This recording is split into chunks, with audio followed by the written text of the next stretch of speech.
Deaf woman left alone at the cafe on first date, then a single dad with his quadruplets walked up. She sat at the small cafe table, hands folded around a cup of coffee that had already gone cold. Every time the door opened, her heart jumped. Every time, it wasn't him. People talked and laughed around her, but for her, the room felt painfully quiet and painfully loud at the same time. She checked her phone again, even though she already knew there were no new messages. In that moment, she wondered if this was how the night would end, alone, embarrassed, and quietly hurt. What she didn't know was that a simple act of kindness was about to change everything. Before we continue, if you enjoy real stories that remind you of the goodness in people, take a second to subscribe, like, and comment below. This is Heartfelt Moments, where we share stories that touch the heart and restore faith in humanity. Now, let me tell you what happened that evening. Her name was Emily. She was 32 years old and had been deaf since birth. Growing up, Emily learned early how to read lips and communicate through sign language and writing. She was independent, kind, and strong, but dating had never been easy.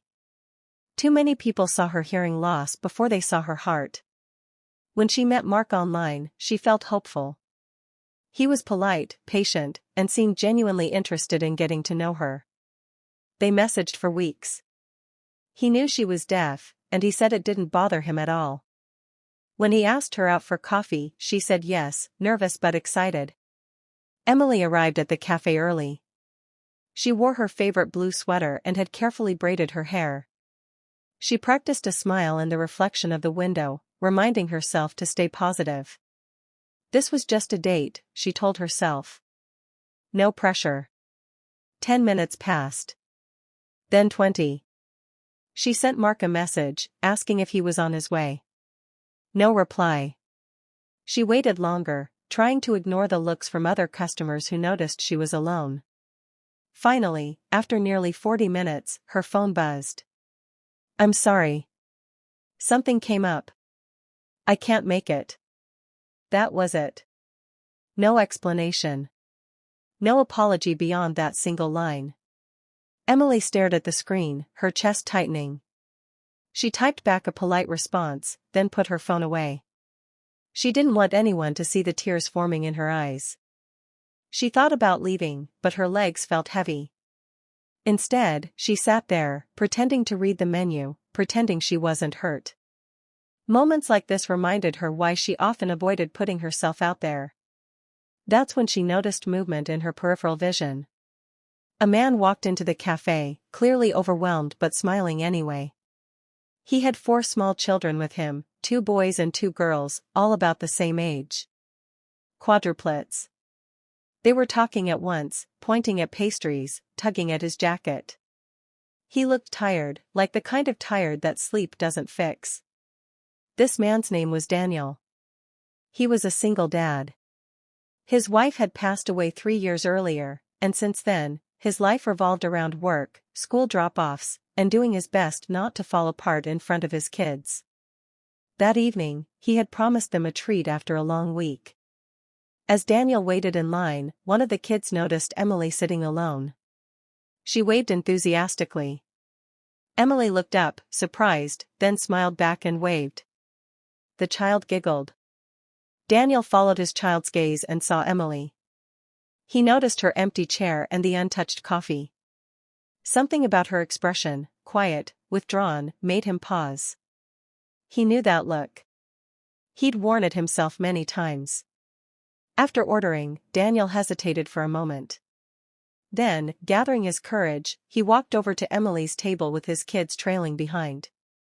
He gently tapped the table to get her attention and smiled warmly. Emily looked up, a bit startled.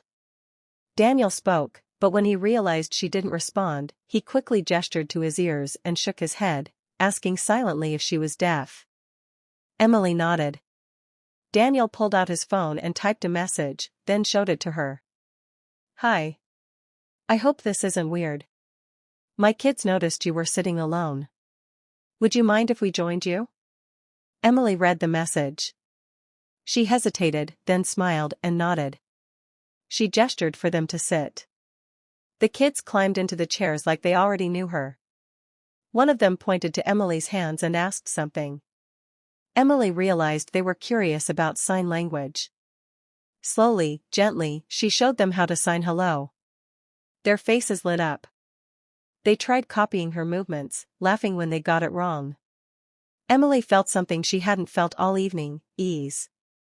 Daniel and Emily communicated through writing, gestures, and smiles.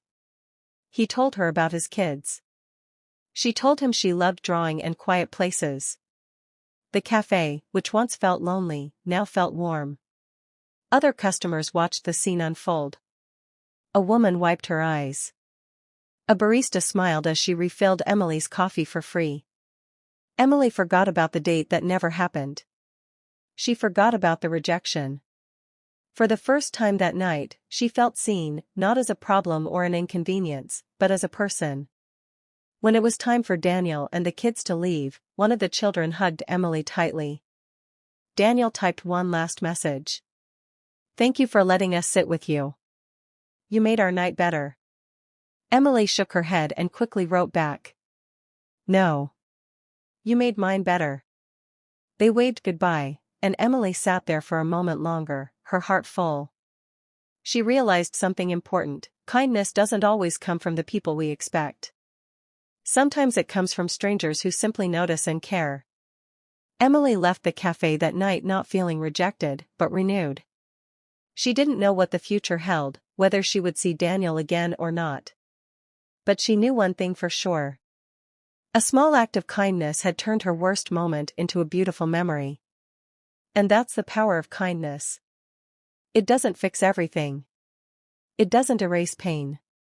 But it reminds us that we are not alone, and that even on our hardest days, goodness can still walk through the door.